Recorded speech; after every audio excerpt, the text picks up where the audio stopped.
Dota, usa kini ka online game nga ginadula sa kadaghanan, mapababae, lalaki, bata o hamtong man. Daghan sa mga online gamers ang malingaw niini tungod pwede sila makamugna og kaugalingong virtual empire o hero. Kauban ang laing mga online gamers gikan sa bisan asang parte sa kalibutan. Kung kaniadto, simpleng kalingawan lang. Apan karon, usa na kini ka e-sport.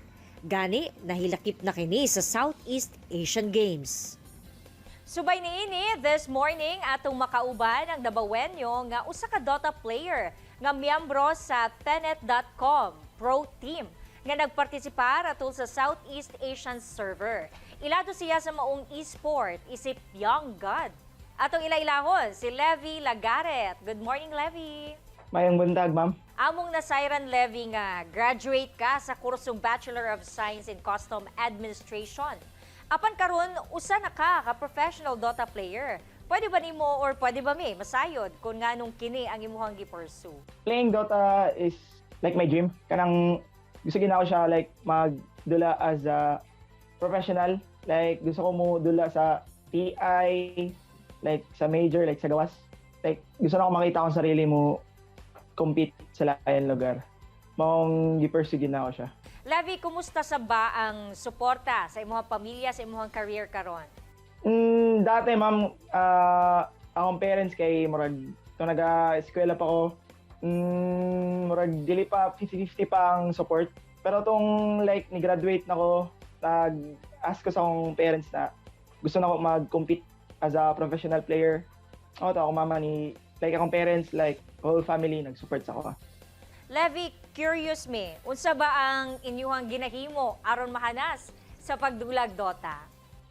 Pag masulod ka pro as a pro, like dapat good ni mo yung tanan 100% hatag. Like commit, enjoy lang ang game. And if na may problem, pwede man mag-discuss after the game. Ay ana, like say pwede pa i-improve as a team. Syempre, dili basta-basta ang inyuhang grupo, Levi, tungod na sayran namo nga nakadaog di ay mo sa lain pang mga competitions, both local and national. Apan paunsa ba mo naabot sa international Dota competitions? Na ako'y ginaapila na team, like nag-aapil-apil na kong mga mini tournaments sa Davao. Nag-pubman me, like nag-grind. Like makita na ako sarili makipagsabay sa mga pro. Mayana, like kanang pareha na ako sila rank. Nya, parang feel na ako na kaya na ako mag-commit as a professional player. Like, feel na ako na